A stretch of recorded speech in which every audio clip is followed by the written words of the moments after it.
A new development in Russia's attack of Ukraine. Families of two Americans who went to Ukraine to aid in the fight against Russia tonight say their loved ones have been missing for a week and may have been captured by the Russians. Alexander John Robert Druki and Andy Tainyuk Nguyen were last seen June 9th. The Ukrainian unit they were with was fighting in a town outside of Kharkiv, where the fighting has been intense. Source tells CNN that both went missing during a battle and that search missions have failed to find any remains.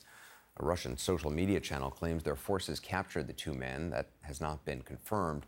The White House says it's aware of the reports but can't confirm them. Joining me now for an exclusive interview, Joy Black, Andy Tainyuk Nguyen's fiancée, and Bunny Druki, mother of Alexander John Robert Druki. Joy, what do you know about when and where your fiancé Andy and Bunny's son Alexander were last seen? As far as I know, it was Thursday. I think that was the 9th, and it was during an operation in the Kharkiv region of Ukraine near a town, I think it's called Izvitsky. I could be pronouncing that incorrectly, but it's around there. And Bunny, both your son and Andy are military veterans. Did Yes. Alexander talk to you about why he wanted to go to travel to Ukraine and fight? Oh, yes. We talked about it for about a month before he made the final decision. He felt very strongly. He's one of the most loyal Americans you would ever hope to meet, and he was proud to serve his country. And he said, Mom, I really need to go and help fight in Ukraine, because if Putin is not stopped there, he's not going to be satisfied. He'll become emboldened, and eventually Americans will be threatened, and he needs to be stopped now. And Alex didn't go to fight.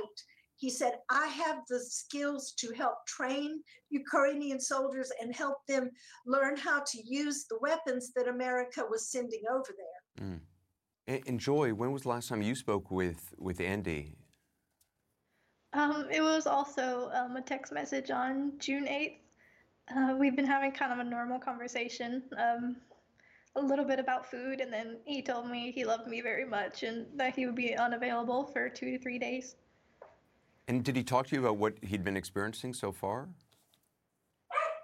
I think he was trying not to worry me, so he didn't really tell me when he was doing things like that. All I knew is when he was like joining and things like that. And Bunny, I understand you've been in contact with the U.S. Embassy. If you can, what are they telling you about where Alexander and Andy might be?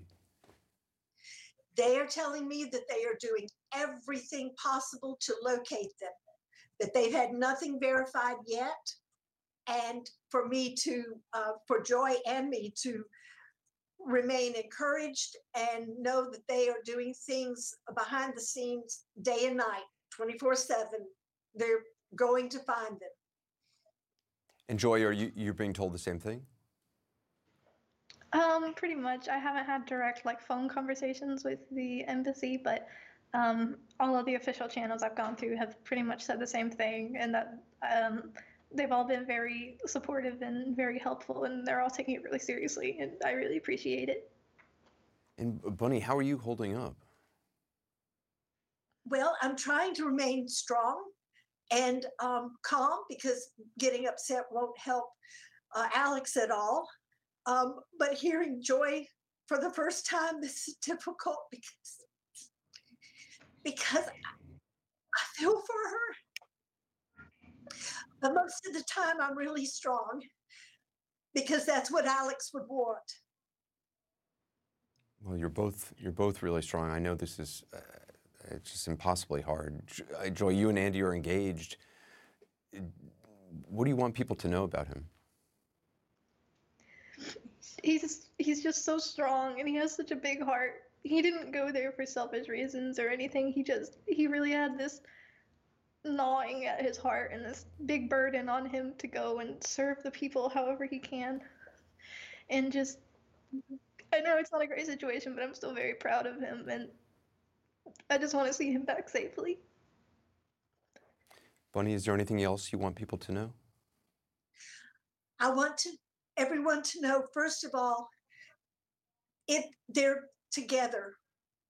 Andy and Alex, we don't want one to come home without the other. They were best buddies there, and we want everybody to remember that it's not just one person there. And the second thing is for them to know that it was not, Alex did not go there as a representative of the US military. He went there as a civilian with military training. He went there on his own. He was not sent there by our government.